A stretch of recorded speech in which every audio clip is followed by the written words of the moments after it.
Hello, my name is Matthew, and my little book channel just reached 5,000 subscribers, which I'm very proud about and happy about and grateful for. Thank you so much and all of that.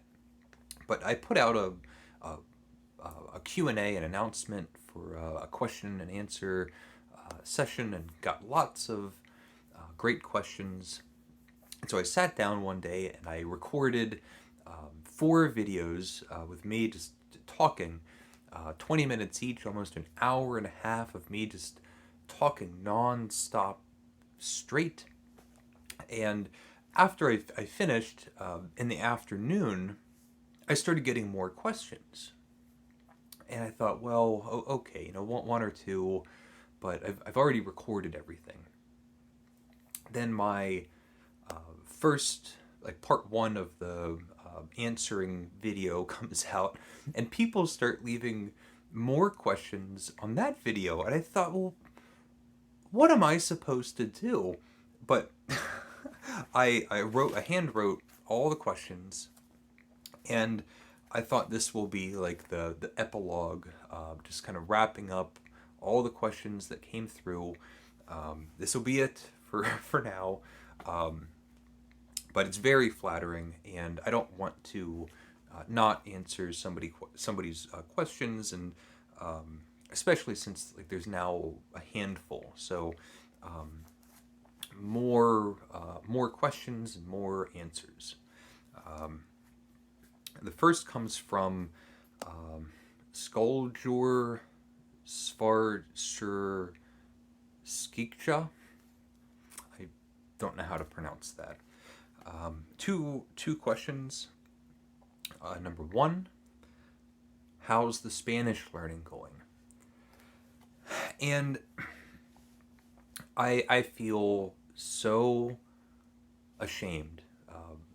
I make very little progress.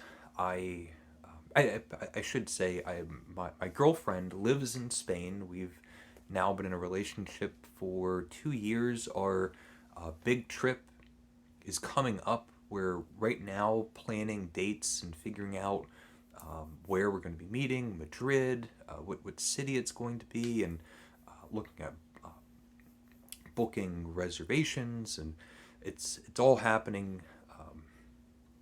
It's gonna be happening right now, just in a few weeks. In a flash, I'm gonna be in Spain, and my Spanish learning is going horribly. I, I work on it. I have a hard time. I get frustrated. I get discouraged. I put it off. Days go by, weeks go by. Then I'm not making any progress at all. I go back to it. And my girlfriend, of course, is nothing but encouraging and understanding and loving and everything. But I know that if I just plugged along every day, for a half hour or an hour, that discouraging feeling that I have not making progress, if I was able to just put that aside, I would have by now. And I just haven't done it. I kind of tell myself that if I spent time in Spain, constantly hearing the language, always seeing the signage, hearing it on the radio and the television, that I would pick it up more quickly. And I do think that's true, but I also know that's an excuse that I'm making up for myself to feel better. Um, it's going to be an ongoing project. It's not a project that's going to defeat me, but I wish I had a better answer for you. Question number two. You don't have a STEM background. I know that I don't have a STEM background because I don't know what STEM I don't know what STEM means. Maybe I should. I don't know. But when it comes to reading nonfiction, do you have a specific interest in reading about some areas of science?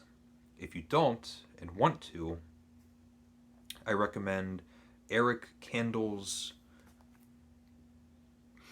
In Search of Memory. It is a mixture of the story of his life and the story of neuroscience of memory. Very readable and accessible. As far as nonfiction in the genre of science, maybe like net, I would lean more towards natural science, specifically just because there's now the name's going to escape me, but there is a non there's a science writer, Bernd Heinrich, who writes about ravens and birds and the wildlife, and he has a book called maybe like All About Ravens or something, and a book called Winter World, and I just loved it. I loved this guy out there hours learning about these birds, and I became like fascinated about these ravens, different birds that he would talk about. Medical science, I I shouldn't judge because I don't know if I've maybe the closest thing I've read is some of those cases that Freud wrote. I've read some Jung. I really liked reading Freud. I think, without knowing anything, I imagine one of the main reasons he's such a major figure, his name is being so well known, is that he was a great writer. Whether or not anything that he was doing was established in science or fact or from observation, I'm not sure. But some of those things are outrageous and compelling and entertaining, in a really wild kind of way. They're fun to read. Outside of that, I don't know if I've read much in the medical field. But thank you for the recommendation. We have I.E. Ronim, who asks, hello Matthew, who is your favorite writer in terms of style in the English language and why?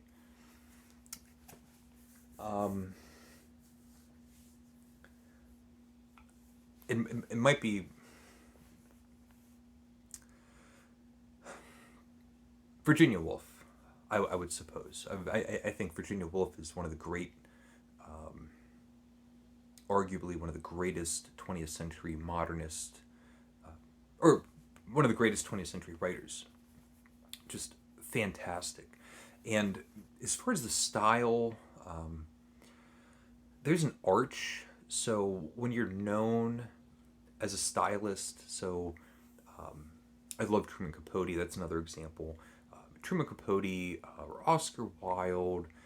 I think about Flaubert, but that's French and I shouldn't count it because I've only read that in translation.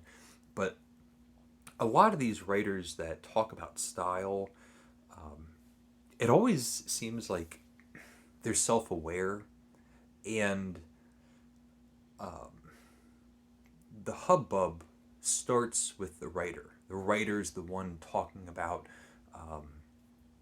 their vision of their writing style, and Virginia Woolf has that, but when you read it, it just seems so authentic and perfect and thought over and natural.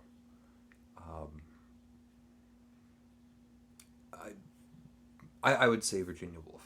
I'll say Virginia Woolf. Um, and then AKA JK. Who are some of your favorite filmmakers? What are some great short novels to read? These are always great for me after a long novel.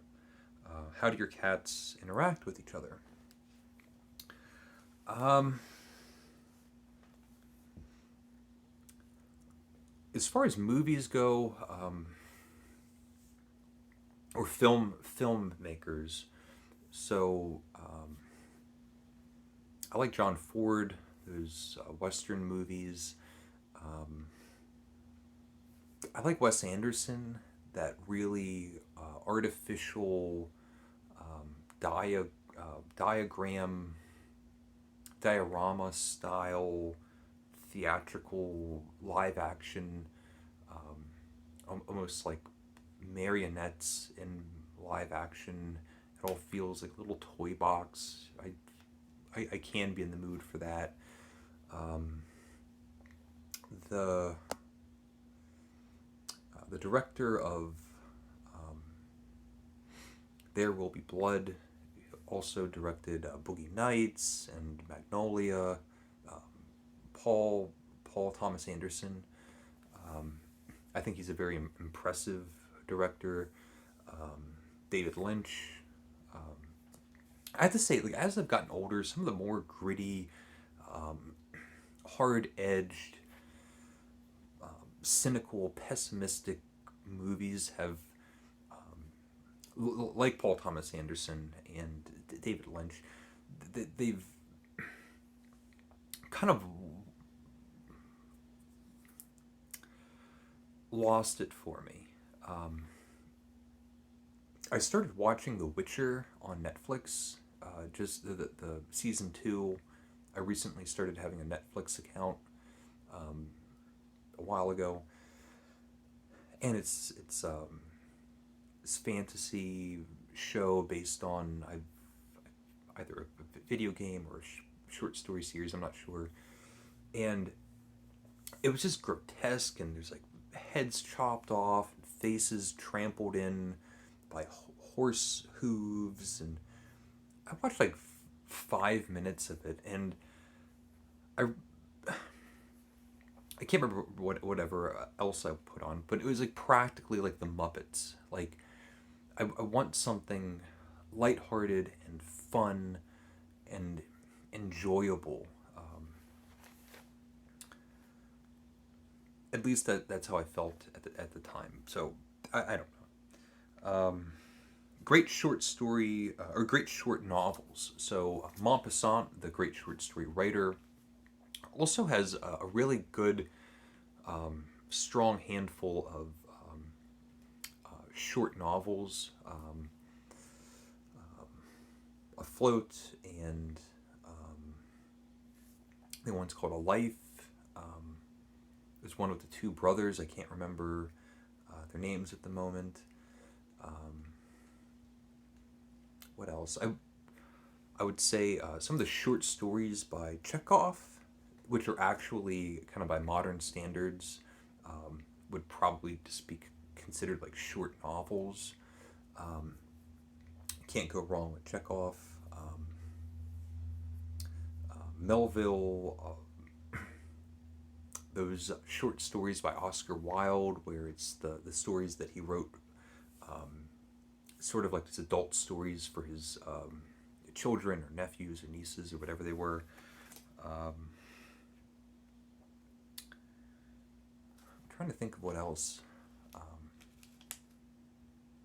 Short novels.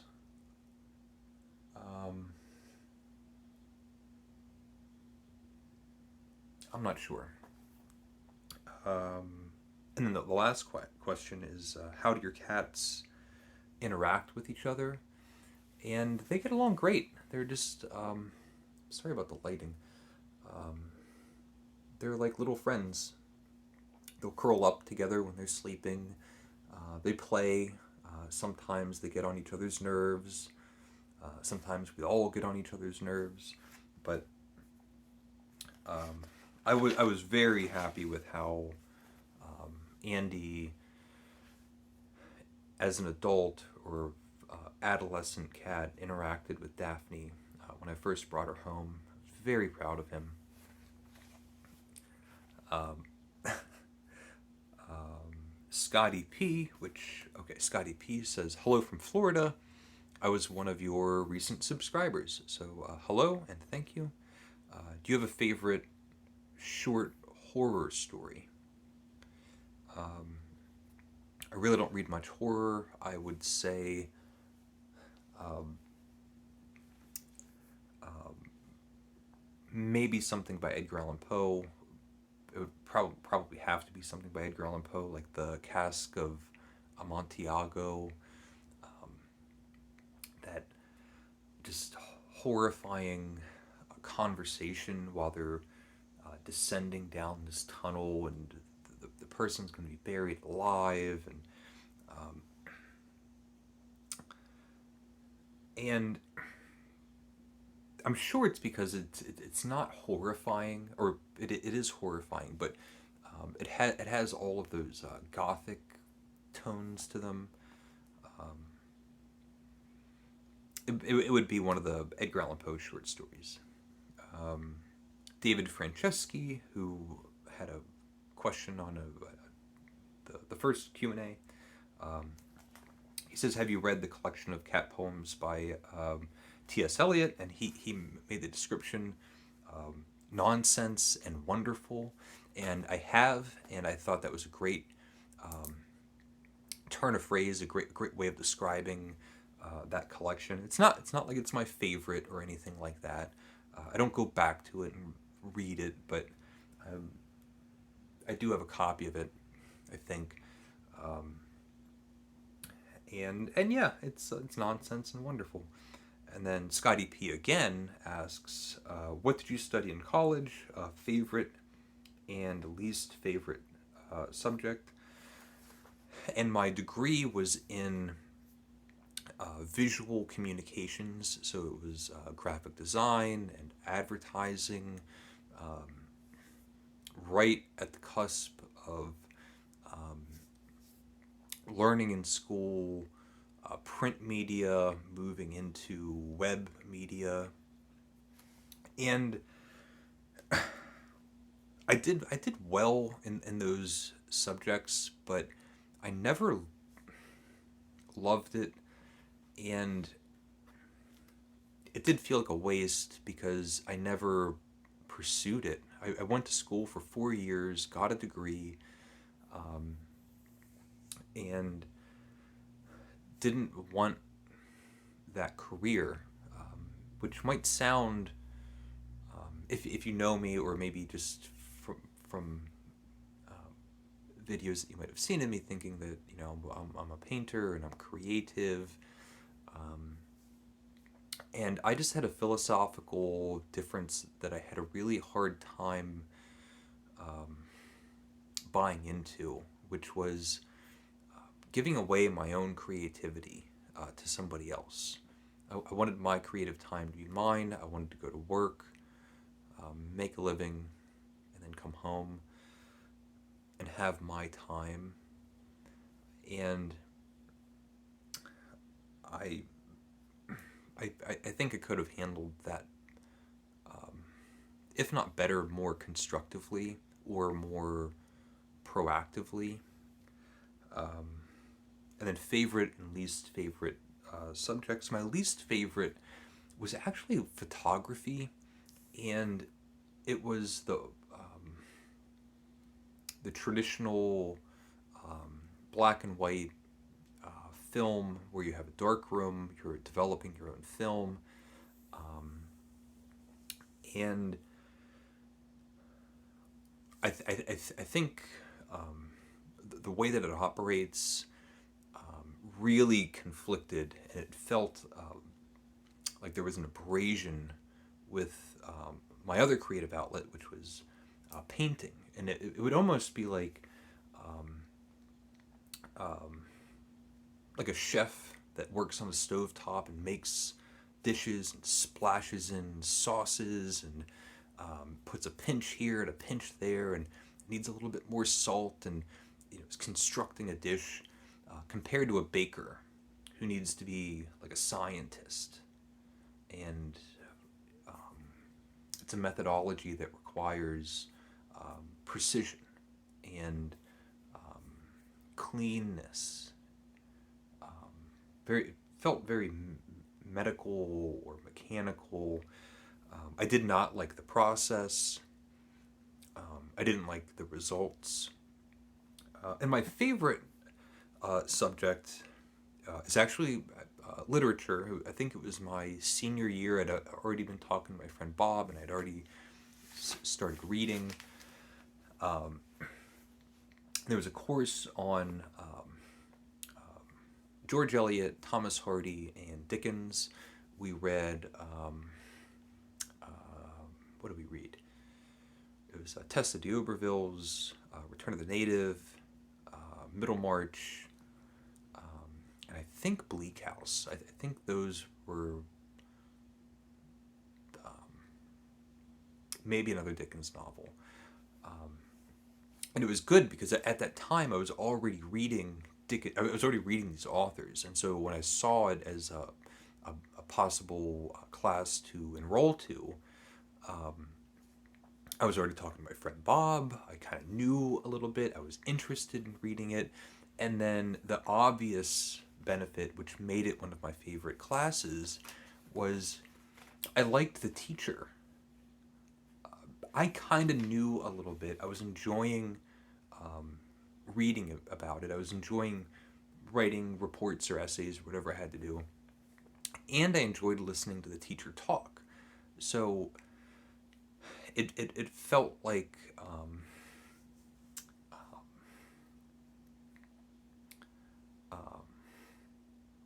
making stiff peaks. Like if everything was coming together and working. I was enjoying it. I had my friend Bob to talk to and help me. I was enjoying my time in class. It was great. So that's it. I'm done. I'm done talking. That's my last video for answering questions for the 5K, for my little channel reaching 5,000 subscribers. I really apologize about the lighting. It's just the time of day. So thank you again. Thank you so much. Thank you for all of the questions and everything. If you have any comments, please leave them below. Thank you and take care.